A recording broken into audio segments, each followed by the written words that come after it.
നമ്മുടെ അസിസ്റ്റൻ്റ് വികാരി അച്ഛൻ്റെ മാതാപിതാക്കൾ ദൈവിക നിയമപ്രകാരമായി നൽകിയിട്ടുള്ള അർത്ഥവത്തായ പേരാണ് പ്ലസൻ.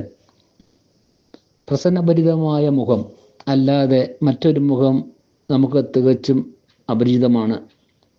അസിസ്റ്റൻ്റ് വികാരിമാരായിട്ട് വന്നിട്ടുള്ള എല്ലാ അച്ഛന്മാരും നമ്മുടെ ഇടവകയുടെ ഉയർച്ചയുടെ കാലഘട്ടത്തിൽ കാലാനുസൃതമായ അവരുടെ പ്രവർത്തന മേഖലകളിൽ മികവ് തെളിയിച്ചവർ തന്നെയാണ്.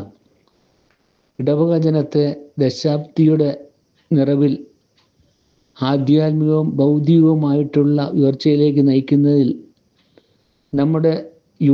നമ്മുടെ എല്ലാ യൂണിറ്റുകളുടെയും വാർഷിക ആഘോഷവേളയിൽ തൻ്റെ സാന്നിധ്യം കൊണ്ട് പരിപാടികൾ കൂടുതൽ ആകർഷകമാക്കുന്നതിൽ, സങ്കീർത്തിയിൽ സാക്രിസ്റ്റേറിയൻ്റെ അഭാവത്തിൽ ബലിവസ്തുക്കളും ബലിപീഠവും ഒരുക്കുന്നതിൽ എല്ലാം പ്ലസനച്ചൻ നമുക്ക് ഒരു ഉത്തമ മാതൃകയായിരുന്നു എന്ന് പറയാതെ വയ്യ. വ്യക്തിപരമായി പറയുമ്പോൾ എൻ്റെ പൂർവികരും അച്ഛനും ഒരേ ഇടവകയായിരുന്നു.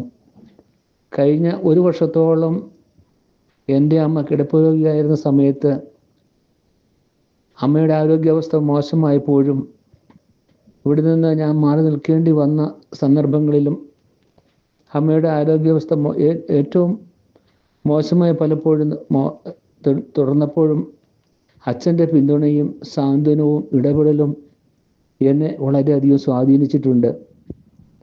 മധ്യസ്ഥ പ്രാർത്ഥനാ സമയങ്ങളിൽ പലപ്പോഴും നൈറ്റ് വിജിലെല്ലാം ഇപ്പോഴും അച്ഛൻ ഞങ്ങളോട് കൂടെ തന്നെ ഉണ്ടായിരുന്നു.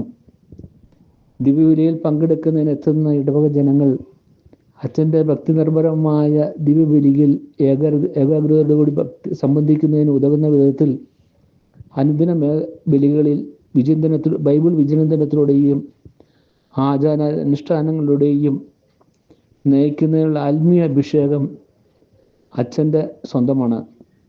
സന്മാതൃകയും സരോപദേശവും സ്നേഹമസനമായ ശാസനകളുടെയും നിരവധമായ പ്ലസനച്ചന് എല്ലാവിധ ഭാവുകങ്ങളും പ്രാർത്ഥനാശംസകളും കൂപ്പുകൈയോടെ നേരുന്നു.